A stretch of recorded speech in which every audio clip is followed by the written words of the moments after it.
تو فرمان رحمت نشان ہے کہ جو مجھ پر درود پڑھتا ہے اس کا درود مجھ تک پہنچ جاتا ہے اور میں اس کے لیے استغفار کرتا ہوں، یعنی دعائے مغفرت کرتا ہوں، اور اس کے علاوہ اس کے لیے 10 نیکیاں لکھی جاتی ہیں۔ گندے نکمے کمین مہنگے ہوں کوڑی کے 3، کون ہمیں پالتا تم پہ کروڑوں درود۔ یعنی ہم ایسے نکمے ہیں، ہم اتنے ناکارہ ہیں کہ کوڑی کہتے ہیں نا، پھوٹی کوڑی، یہ پہلے زمانے میں کرنسی ہوتی تھی، سب سے نچلی کرنسی ہے کوڑی، تو اس کوڑی کے بھی 3 حصے کر دیے جائیں تو ہم اتنی بھی ہماری ویلیو نہیں ہے، ہم اتنے نکمے ہیں، اتنے بیکار ہیں، مگر اس کے باوجود اے میرے آقا آپ نے ہم جیسے نکموں کو،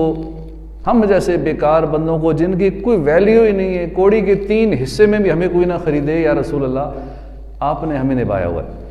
آپ نے اپنے دامن کرم سے ہمیں وابستہ کر رکھا ہے، آپ پر کروڑوں درود و سلام، کون ہمیں پالتا تم پہ کروڑوں سلام۔ صلو علی الحبیب صلی اللہ تعالی علی محمد صلی اللہ علیہ وسلم۔ ایک بار مہربان نبی، کائنات کی جان نبی صلی اللہ علیہ وآلہ وسلم نے حضرت ابو ذر غفاری رضی اللہ عنہ سے ارشاد فرمایا کہ اے ابو ذر، یہ بتاؤ کہ اگر تمہارا سفر کا ارادہ ہو تو تم کوئی سفر کی تیاری کرو گے؟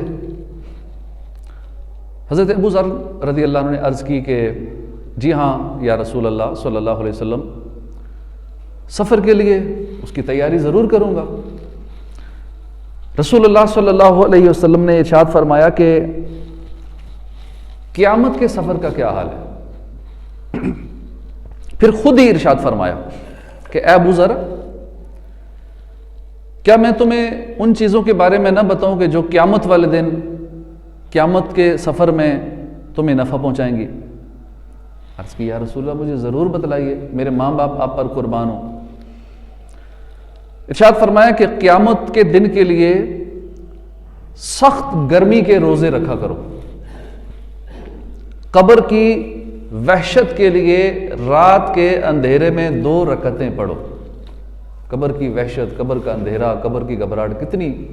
وہ خوفناک ہے، سوچ کی بندہ پریشان ہو جاتا ہے، لیکن اس سے نجات کا ایک کلیہ فارمولہ طریقہ میرے آقا نے ارشاد فرما دیا کہ قبر کی وحشت سے بچنے کے لیے رات کے اندھیرے میں 2 رکعتیں پڑھو، بڑے بڑے پیش آنے والے امور کے لیے حج کرو، اور کسی مسکین کو کوئی چیز دے کر یا حق بات کہہ کر، نیکی کی دعوت دے کر، حق بات کہہ کر، کسی برے کلمے سے خاموش رہ کر صدقہ کرو۔ ایک تو ہے مالی صدقہ دینا، یہ بھی صدقہ ہے، کسی سے مسکرا کے مل دینا، یہ بھی صدقہ ہے، کسی کو اچھی بات بتا دینا، یہ بھی صدقہ ہے، نیکی کی دعوت دے دینا، یہ بھی صدقہ ہے۔ تو یہ صدقے کی کئی صورتیں ہیں۔ تو پیارے اسلامی بھائیوں، بیان کردہ حدیث پاک میں شفیق و کریم آقا، رحم دل اور رحیم آقا صلی اللہ علیہ وآلہ وسلم نے کتنے پیارے انداز میں سفر قیامت کی تیاری کی ترغیب ارشاد فرمائی ہے، اور اس روایت کے اندر کئی مدنی پھول عقل مند لوگوں کے لیے۔ ایک مدنی پھول یہ حاصل ہوا کہ سخت گرمی میں رکھے جانے والے روزے قیامت کے دن کی گرمی سے بچاتے ہیں، جبکہ رات کے اندھیرے میں پڑھی جانے والی نماز جیسے نماز تہجد ہے، یہ قبر کے اندھیرے کو، قبر کی وحشت کو دور کرتی ہے، اور حج بھی پریشانیاں دور کرتا ہے، جبکہ مسکین کی مدد کرنا، حق گوئی، بری باتوں سے بچنا، یہ مسلمانوں کو فائدہ دیتا ہے۔ ان کے ساتھ ساتھ اور بھی کئی ایسے نیک اعمال ہیں جن پر عمل سفر آخرت بالخصوص قبر میں فائدہ دیتا ہے۔ دوسرا مدنی پھول یہ حاصل ہوا کہ ہمیں اپنے سفر آخرت کو بھی یاد رکھنا چاہیے اور اس کی تیاری کرنی چاہیے۔ دنیا کا معمول ہے کہ جب بھی سفر کیا جاتا ہے نا تو پہلے سے اس سفر کی تیاری کی جاتی ہے. سفر جتنا زیادہ اہم ہو اتنی زیادہ تیاری کی جاتی ہے, اتنے اہتمام کے ساتھ تیاری کی جاتی ہے. پھر سفر جتنا لمبا ہو اتنی زیادہ اس کے لیے تیاری, اہتمام اور اس کی اہمیت دی جاتی ہے. ساز و سامان کا بھی انتظام اسی حساب سے کیا جاتا ہے کہ میرا سفر لمبا ہے, میرا سفر دور کا ہے, میرا سفر زیادہ دنوں کا ہے. اور ہم دیکھتے ہیں کہ کئی خوش نصیب عاشقان رسول مدینے کی سعادت حاصل کرتے ہیں.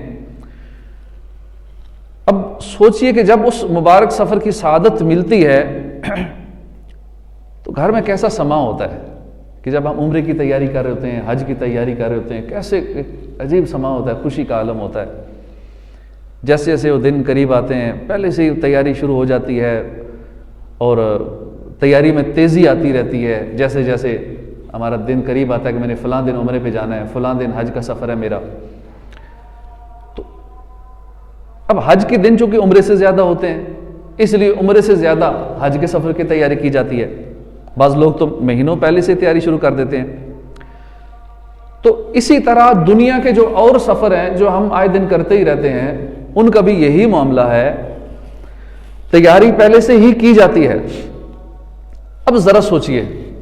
دنیا کا یہ چند دن کا سفر ہے, ہم نے چند دن کے لیے جانا ہے, چند دنوں کے لیے, چند ہفتوں کے لیے, چند مہینوں کے لیے کہیں جانا ہے, تو اس کی تیاری کی جاتی ہے. تو وہ سفر جو سب سے زیادہ طویل ہے,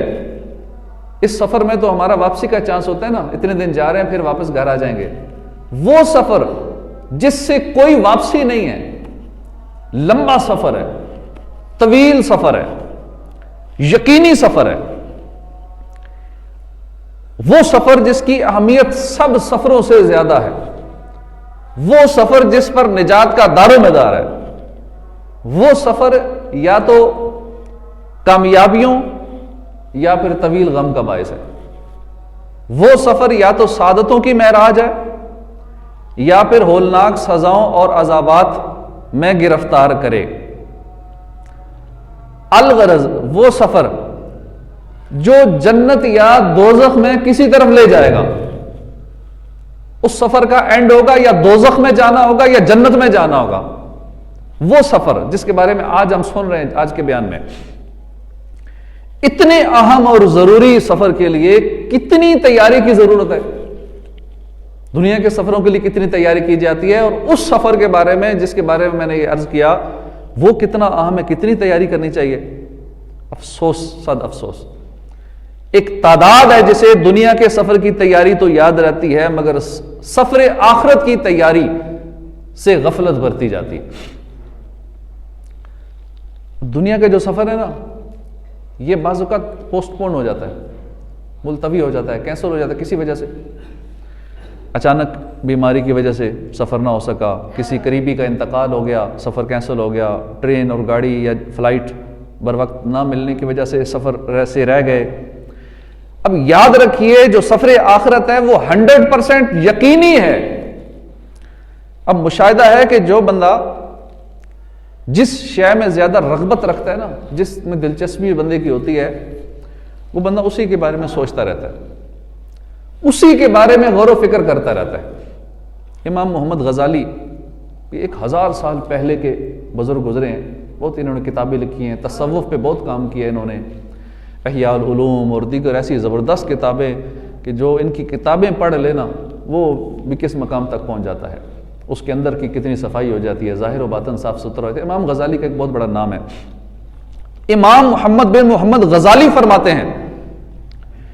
کپڑے کا تاجر, بڑائی یعنی لکڑی کا کام کرنے والا جسے ہم کارپینٹر کہتے ہیں, معمار تعمیرات کا کام کرنے والا, بلڈر ٹھیکیدار, جو لاہا کپڑا بننے والا, جب یہ بندے کسی مکان میں جاتے ہیں, کسی کے گھر میں جاتے ہیں, تو جب قالین کو دیکھتے ہیں تو اس وقت جو وہ ہوتا ہے کپڑے کا کام کرنے والا جس کا ایکسپیرینس قالین کے حوالے سے ہے, وہ قالین میں غور کر رہا ہوتا ہے, یہ کس کوالٹی کی ہے, اس کا ریٹ کیا ہے, یہ کتنے کی آئی ہوگی, کس طرح کی ہے, اب اس میں نقص کیا کیا ہیں, کیا اس میں خاصیت ہے, وہ اسی میں غور کرتا رہتا ہے, وہ اس کے بارے میں سوچے گا. جو بلڈر ہوگا,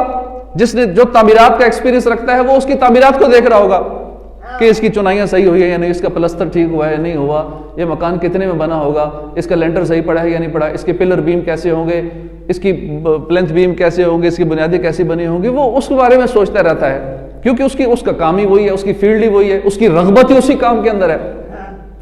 اسی طرح ہر بندہ جس کی جس طرف رغبت ہو وہ اسی کے بارے میں سوچتا رہتا ہے۔ جس کا گاڑیوں کا کام ہے وہ گاڑی کو دیکھ کے اس کا لگاتا رہتا ہے ماڈل کون سا ہے، یہ جینوئن ہے یا نہیں ہے، اندر سے کیسی ہے، باہر سے کیسی ہے، دیکھ کے اس کو آئیڈیا ہو جاتا ہے کہ یہ جینوئن ہے یا رنگ ہوئی ہے۔ اب جس کی جو فیلڈ ہے وہ چونکہ اپنی فیلڈ میں دلچسپی رکھتا ہے، اس کی رغبت ہی اس کی طرف ہے، وہ اسی کے بارے میں سوچتا رہے گا۔ جب اس چیز کو دیکھے گا، اس اپنی متعلقہ اپنے شعبے کی چیز کو، وہ فوراً اس کی نظر پہلے ادھر ہی جائے گی، گاڑی پہ نظر پڑتے ہی پتہ چل جائے گا کہ رنگ ہوئی ہے یہ جینوئن ہے۔ ان کا ایکسپیرینس یہی ہے۔ کوئی اور بلڈر ہے تو وہ اپنی بلڈنگ کو دیکھ کے بتا دے گا کہ اس کی مالیت کیا ہونی چاہیے، اس پہ کتنا خرچہ آیا ہوگا۔ تو امام غزالی یہاں بڑی پیاری مثال اسی طرح کی دیتے ہیں کہ جو جس کی فیلڈ ہے اور وہ بندے اس گھر میں جائیں گے تو اس گھر کی متعلقہ چیزوں کے بارے میں سوچتے رہیں گے۔ اسی طرح اس مثال کو سمجھانے کے بعد امام غزالی ہمیں سمجھاتے ہیں کہ اسی طرح وہ شخص جو راہ آخرت کے سفر کو یاد رکھتا ہے،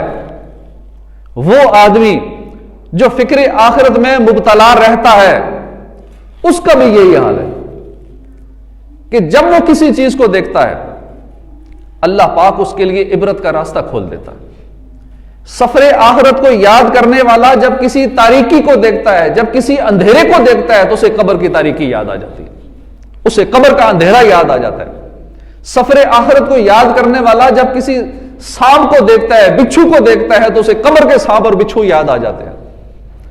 سفر آخرت کو یاد رکھنے والا اگر کوئی خوفناک شکل و صورت کو دیکھتا ہے تو اسے قبر کے منکر نکیر یاد آ جاتے ہیں، اسے زبانیہ فرشتے یاد آ جاتے ہیں جو جہنم پر مامور ہیں اور لوگوں کو گھسیٹ گھسیٹ کر جہنم میں ڈال رہے ہوتے ہیں۔ خوفناک شکلوں والے وہ فرشتے ہیں، تو خوفناک شکل کو دیکھ کے سفر آخرت کو یاد رکھنے والا بندہ جو ہے اس کو منکر نکیر یاد آ جاتے ہیں، اس کو زبانیہ فرشتے یاد آتے ہیں کہ ان کی اتنی خوفناک شکلیں ہوں گی۔ تو سفر آخرت کو یاد کرنے والا جب کوئی خوفناک آواز سنتا ہے تو اسے سور پھونکنا یاد آ جاتا ہے کہ جب قیامت کا دن ہوگا سور پھونکا جائے گا، ہر چیز فنا ہو جائے گی، ہر چیز ختم ہو جائے گی۔ سفر آخرت کو یاد کرنے والا جب کسی خوبصورتی کو دیکھتا ہے، خوبصورت سین کو دیکھتا ہے، خوبصورت مناظر کو جب دیکھتا ہے تو اسے جنت کے مناظر یاد آ جاتے ہیں کہ جنت تو اس سے بھی خوبصورت ہوگی۔ گرینری کو دیکھتا ہے کہے کہ اس سے زیادہ کئی گنا زیادہ گرینری وہاں ہوگی۔ خوبصورت موسم کو دیکھتا ہے کہتا ہے یہ موسم کیا ہے، جنت کا موسم تو کمال کا موسم ہوگا۔ جیسے صبح کا سہانا بڑا پیارا سا فریش موسم ہوتا ہے، ہوا بڑی ہلکی پھلکی، وہ بہت پیارا موسم، اچھا لگتا ہے صبح والا، تو یہی موسم جنت کے اندر ہوگا اور ہر وقت ہوگا۔ ایسا نہیں کہ جب یہاں دھوپ نکل آئی تھی گرمی شروع ہو جاتی ہے، صبح والا اچھا لگتا ہے پھر کوئی اور موسم شروع ہوتا ہے، کبھی گرمی زیادہ کبھی سردی زیادہ۔ جنت کا ایک ہی موسم ہوگا اور پیارا سا موسم ہوگا جو ہر وقت ہی اچھا لگے گا۔ تو آخرت کے سفر کو جو یاد رکھتا ہے وہ ہر چیز کو آخرت سے کمپیئر کرتا ہے، اسے آخرت یاد آ جاتی ہے، خوبصورتی کو دیکھ کے اسے جنت یاد آ جاتی ہے۔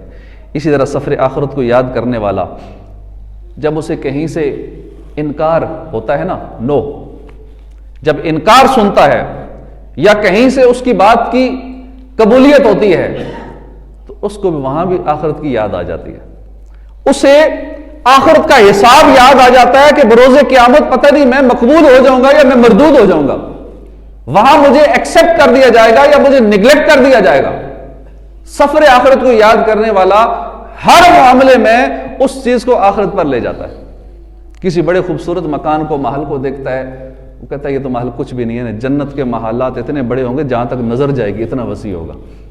میں ان چھوٹے چھوٹے گھر بنانے کے لیے میں نے ساری زندگی قربان کر دی، چھوٹے چھوٹے 5-10 مرلے کا 1 کنال کا گھر بنانے کے لیے ساری زندگی کما کے سارے اس پہ لگا دیا، اس کے بعد آگے قبر میں چلے گئے۔ تو جنت کے محلات کے لیے میں نے کیا کیا؟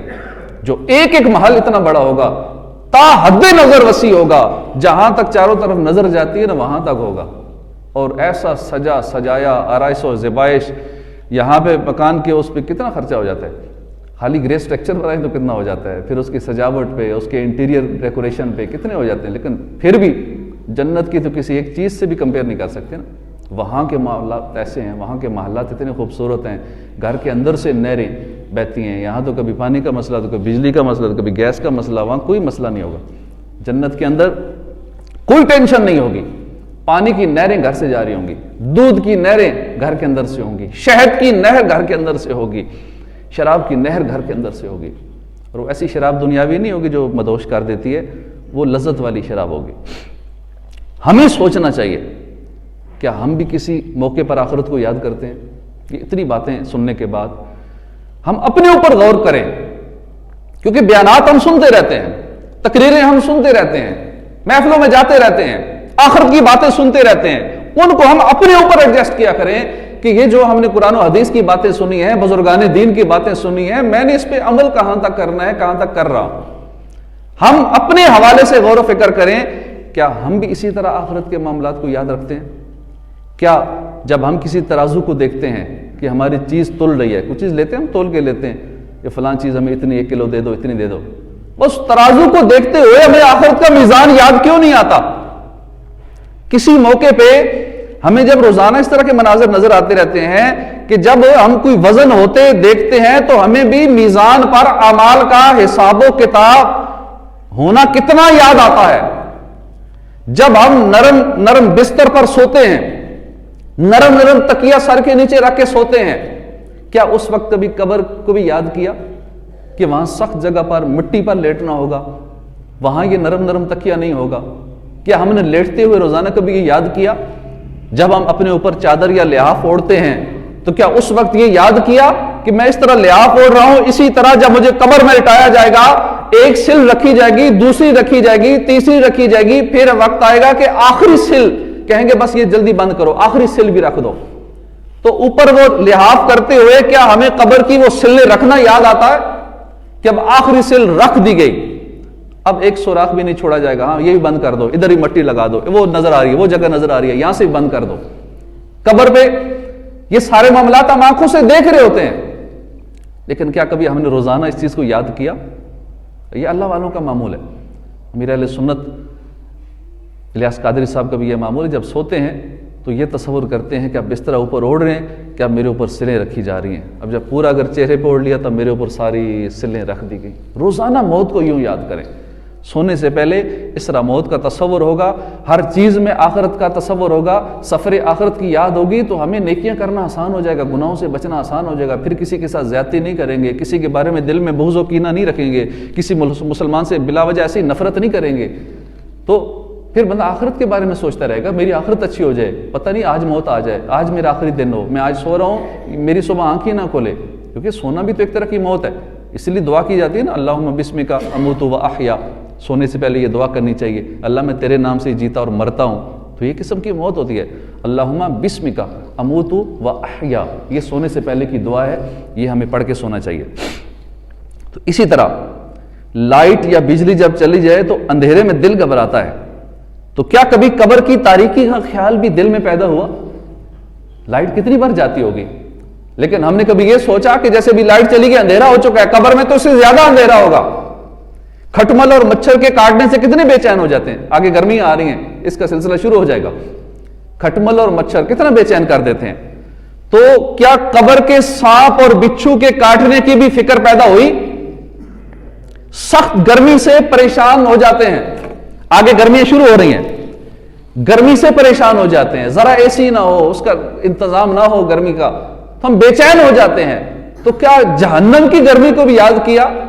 قیامت والے دن جو شدید گرمی ہوگی، سورج 1.25 میل پر ہوگا، زمین تانبے کی ہوگی، ننگے پاؤں زمین پر کھڑے ہوں گے، کیا کبھی گرمی کا سیزن جب آتا ہے تو اسے دیکھ کر کبھی ہمیں وہ مناظر یاد آئے؟ تو سخت سردی میں بھی راحت نہیں ملتی، ابھی سردیاں گزری ہیں،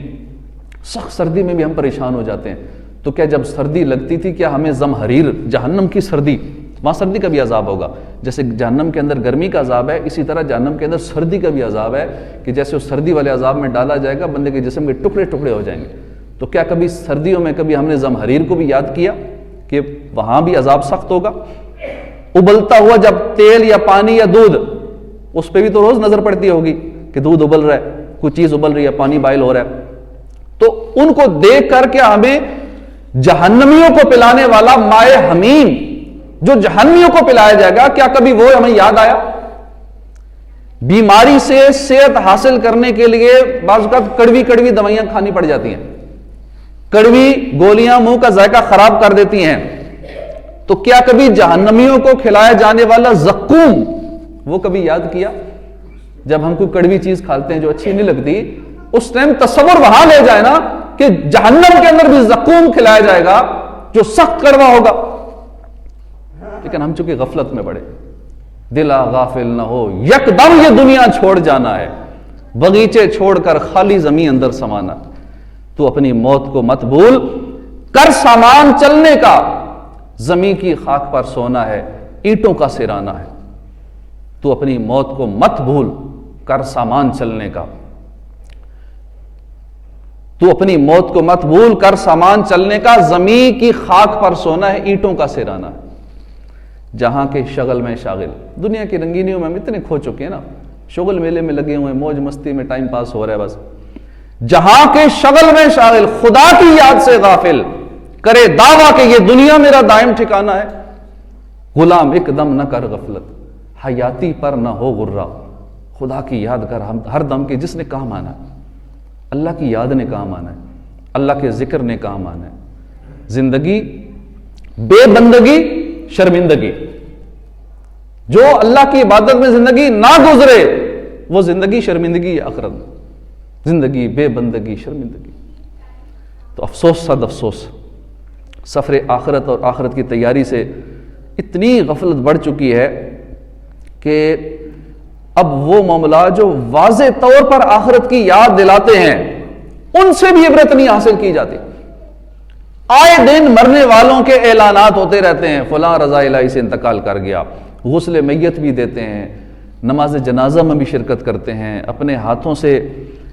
قبر میں بھی اتارتے ہیں، میتوں کو کندھا بھی دیتے ہیں، مرنے والوں کو منو مٹی تلے دفن ہوتا دیکھتے ہیں، خود مٹی ڈال رہے ہوتے ہیں، ہاتھوں سے مٹی ڈال رہے ہوتے ہیں. مگر عبرت انگیز ان لمحات سے ہم عبرت نہیں حاصل کرتے. اب کئی ایسے نادان بھی ہیں کہ جنازوں میں کھڑے ہوتے ہیں اور ہنسی مذاق کر رہے ہوتے ہیں، جنازے میں کھڑے ہوتے ہیں دنیا کی باتیں کر رہے ہوتے ہیں، جنازے میں ہوتے ہیں قبر پر مٹی ڈالی جا رہی ہوتی ہے اور میچوں کی باتیں کر رہے ہوتے ہیں، ہنسی مذاق کر رہے ہوتے ہیں قبر پہ کھڑے ہو کے. حالانکہ یہ تو رونے کا مقام ہے. کئی لوگ موبائل پہ ٹائم پاس کر رہے ہوتے ہیں، کاروباری حضرات اپنے کاروبار کی بحث مباحثہ کر رہے ہوتے ہیں، کوئی اپنے خاندانی معاملات میں الجھے ہوتے ہیں. ابھی مرنے والا قبر میں اترتا نہیں ہے، پہلے سے وراثت کے معاملات وہیں چھیڑ دیتے ہیں قبر پر ہی. اتنی غفلت ہماری بڑھ چکی ہے. امام غزالی فرماتے ہیں کہ غافلین کا حال یہ ہوتا ہے کہ جنازوں کو دیکھ کر ان کی دل کی سختی بڑھ جاتی ہے. غافلین کا یہ حال ہوتا ہے جب جنازے کو دیکھتے ہیں، ان معاملات کو دیکھتے ہیں، ان کی دل کی سختی بڑھ جاتی ہے. پہلے کے لوگوں کی جنازوں میں کیا کیفیت ہوتی تھی کہ صحابی رسول حضرت ابو ہریرہ رضی اللہ عنہ کے بارے میں منقول ہے کہ ابو ہریرہ رضی اللہ عنہ جب کوئی جنازہ دیکھتے تھے تو فرماتے تھے تم جاؤ ہم بھی تمہارے پیچھے آ رہے ہیں، یعنی اے مرنے والے ہم بھی تیرے پیچھے آ رہے ہیں، بس اب ہمارا نمبر ہے، ہماری باری ہے. حضرت احمش رحمت اللہ علیہ فرماتے ہیں کہ ہم جب جنازوں میں جاتے تھے تو جنازے میں شریک ہر شخص تصویر غم ہوتا تھا، ہر شخص رو رہا ہوتا تھا، ہمیں پتہ نہیں چلتا تھا ہم تعزیت کس سے کریں. کیونکہ جو زیادہ روتا ہے نا بندہ کہتا ہے یہی اس کا قریبی ہوگا، جو کسی کو غم زیادہ لگ رہا ہے یہی رو رہا ہے، بندہ اس کے قریب ہو جاتا ہے، تعزیت کر لیتا ہے. لیکن پہلے کے جنازوں کا یہ حال تھا کہ ہمیں پتہ ہی نہیں چلتا ہم تعزیت کس سے کریں، کیونکہ سارے ہی رو رہے ہوتے تھے، ہر ایک نے منہ پہ چادر ڈال کے ان کے آنسو نکل رہے ہوتے تھے، غم کی کیفیت ہوتی تھی، سمجھ نہیں آتا تھا تعزیت کس سے کریں. حضرت ثابت بنانی رحمۃ اللہ علیہ فرماتے ہیں کہ ہم جنازوں میں شرکت کیا کرتے تھے اور ہر شخص کو چادر سے اپنا منہ چھپا کے روتا ہوا دیکھتے تھے. اے کاش ان اللہ والوں کے اس پیارے انداز کا صدقہ ہمیں مل جائے، اے کاش ہم بھی جنازوں سے عبرت حاصل کر کے اپنی موت کی تیاری میں لگ جائیں، اے کاش جیتے جی ہماری آنکھوں سے غفلت کا پردہ ہٹ جائے. تو واقعی عقل مندی یہی ہے کہ ہمیں اس دنیا کو تماشا نہیں سمجھنا چاہیے. بلکہ ہمیں عبرت حاصل کرنی چاہیے۔ یاد رکھیے زندگی موت کی امانت ہے، دھیرے دھیرے گزر رہی ہے، پھر ایک وقت آئے گا دیکھتے ہی دیکھتے موت کے جو پنجے ہیں وہ موت اپنے پنجے گاڑے گی اور اندھیری قبر کو ٹھکانہ بنانا پڑے گا۔ آج ہماری سانسیں چل رہی ہیں، آج جبکہ ہمارا دل کام کر رہا ہے، آج جبکہ ہمارے جسم کے اندر خون دوڑ رہا ہے، آج جبکہ ہمارے اعضاء سلامت ہیں، آج جبکہ ہم سب کچھ اپنی مرضی سے کر سکتے ہیں، آج جبکہ ہمیں مہلت ملی ہوئی ہے، ہم اس سے فائدہ اٹھانا چاہیے، اپنے اعمال پر غور کرنا چاہیے، مکمل یکسوئی کے ساتھ سوچنا چاہیے کہ اللہ پاک نے جو ہمیں عظیم نعمت زندگی عطا فرمائی ہے، ہم کیسے گزار رہے ہیں زندگی کو، اس نعمت کو ہم کس طرح گزار رہے ہیں، کیا اسے اللہ کی اطاعت اور فرما برداری میں گزار رہے ہیں یا اللہ کی نافرمانی میں گزار رہے ہیں، یا دن رات گناہوں کا سلسلہ جاری ہے، کیا میں نیک لوگوں کے طریقے پر چل رہا ہوں یا بدکاروں اور گناہگاروں کے طرز عمل پر زندگی گزار رہا ہوں، کیا میں نماز روزے کی پابندی کرتا ہوں یا ان کی طرف دھیان نہیں دیتا، کیا مجھے قرآن پڑھنے کی طرف، ذکر و اذکار کی طرف، روزے رکھنے کی طرف توجہ ہے، رغبت ہے یا نہیں ہے، اس پہ غور کرنا چاہیے، کیا مجھے دیکھ کر بھی قرآن پڑھنا آتا ہے یا نہیں آتا۔ ایک تعداد ہے مسلمانوں کی جن کو درست مخارج کے ساتھ صحیح قرآن پڑھنا نہیں آتا، کیا نماز درست پڑھنی آتی بھی ہے یا نہیں، یہ ہمیں غور کرنا چاہیے، اور اگر نہیں آتی تو پھر سیکھنا چاہیے، یہ نہیں کہنا چاہیے میری تو عمر اتنی گزر گئی ہے، میں تو اب جوان ہو گیا ہوں، بوڑھا ہو گیا ہوں، اب سیکھوں گا تو شرم آئے گی، لوگ کیا کہیں گے، سیکھنا چاہیے، لوگ جو بھی کہتے رہیں، ہم نے اپنی آخرت بہتر کرنی ہے، کسی عمر میں بھی چلو سوچ آ گئی تو وہیں سے سٹارٹ لے لیں، 40 سال کے بعد بھی ہوش آ گئی کہ چلو میں نے قرآن درست کرنا ہے تو پڑھنا شروع کر دیں، یہاں پہ ہم نے فی سبیل اللہ فیسلٹی دے رکھی ہے، جو پڑھنا چاہے بچے پڑھیں، جوان پڑھیں، بوڑھے پڑھیں، ان کو قرآن درست مخارج کے ساتھ سکھایا جاتا ہے، بڑوں کو، بچوں کو، آپ خود پڑھیں، بچوں کو پڑھائیں، اپنے بچیوں کو پڑھائیں، لیڈیز کو پڑھائیں، کیونکہ ہمیں اپنی نماز درست کرنی چاہیے۔ یہ عبادت کا مہینہ رمضان شریف تشریف لانے والا قریب آ چکا ہے، اس میں نمازوں کی رغبت زیادہ ہو جاتی ہے، مسجدیں بھر جاتی ہیں، قرآن پڑھنے والوں کی تعداد زیادہ ہو جاتی ہے، ذکر و اذکار کی طرف رجحان زیادہ ہو جاتا ہے۔ اب یہ چیزیں پھر ہمیں سیکھنی بھی چاہیے کہ قرآن میں پڑھتا ہوں تو درست مخارج سے پڑھوں، ورنہ غلط پڑھوں گا تو یہ قرآن لعنت بھیجتا ہے غلط پڑھنے والوں پہ۔ اسی طرح میں نماز پڑھتا ہوں تو میری نماز درست ہونی چاہیے، نماز ٹھیک ہونی چاہیے، الگر سوچنا چاہیے کہ کیا میں اپنی آخرت کو بہتر بنانے کی کوشش کر رہا ہوں یا پھر میں اس فانی دنیا کے دھوکے میں پڑا ہوں اور دن رات میں اپنا ٹائم ضائع کر رہا ہوں، اس پہ ہمیں غور کرنا چاہیے۔ اور اللہ پاک نے اس دھوکے سے ہمیں خبردار کیا ہے،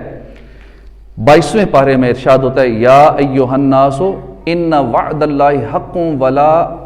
فلا تغرنکم الحیات الدنیا ولا یغرنکم باللہ الغرور، اے لوگو بے شک اللہ کا وعدہ سچ ہے تو ہرگز تمہیں دھوکہ نہ دے دنیا کی زندگی، اور ہرگز تمہیں اللہ کے حلم پر فریب نہ دے وہ بڑا فریبی۔ تو واقعی دنیا دھوکہ ہے، عقل مند وہی ہے کہ جو اس دنیا میں رہ کے اپنی آخرت کی تیاری کر جائے۔ بہت سے اعمال ایسے ہیں کہ جو اگر کیے جائیں تو قبر نور علی نور ہو جاتی ہے۔ فقیہ ابو لیث سمرقندی فرماتے ہیں جو قبر کی تنہائی سے بچنا چاہتا ہے اسے چاہیے کہ 4 چیزوں کو اختیار کرے اور 4 چیزوں کو چھوڑ دے، یعنی کنارہ کشی اختیار کر لے۔ جو بھی ایسا کرے گا وہ قبر کی وحشت سے، قبر کی تنہائی سے، قبر کی گھبراہٹ سے بچ جائے گا۔ وہ 4 چیزیں جنہیں اختیار کرنا ہے ان میں سے پہلی چیز ہے نماز، دوسری چیز ہے اللہ کی راہ میں صدقہ کرنا، اللہ کی راہ میں خرچ کرنا، تیسری چیز ہے قرآن پاک کی تلاوت کرنا، اور چوتھی چیز ہے ذکر اللہ کرنا، اللہ کے ذکر سے ہماری زبان ہر وقت تر رہے۔ اور وہ 4 چیزیں جنہیں ترک کرنا ہے ان میں سے پہلی چیز جھوٹ ہے، دوسری چیز ہے خیانت، تیسری چیز جس سے بچنا ضروری ہے وہ چغلی، اور چوتھی چیز جس سے ہر دم بچنا ہے وہ ہے پیشاب کے چھینٹے۔ یہ اس کو معمولی سمجھا جاتا ہے لیکن یہ بہت بڑا گناہ ہے۔ پیشاب کے چھینٹے، لوگ کھڑے ہو کے پیشاب کرتے ہیں یا بیٹھ کے بھی دھیان نہیں رکھتے کہ پیشاب کے چھینٹوں سے میرے کپڑے ناپاک ہو رہے۔ تو یہ جو 4 چیزیں بتائی گئی ہیں جن کا کرنا جو ہمیں قبر کی وحشت سے بچا سکتا ہے، اور جن چیزوں سے ہمیں بچنا ہے ان چیزوں سے ہمیں اللہ پاک بچنے کی توفیق عطا فرمائے۔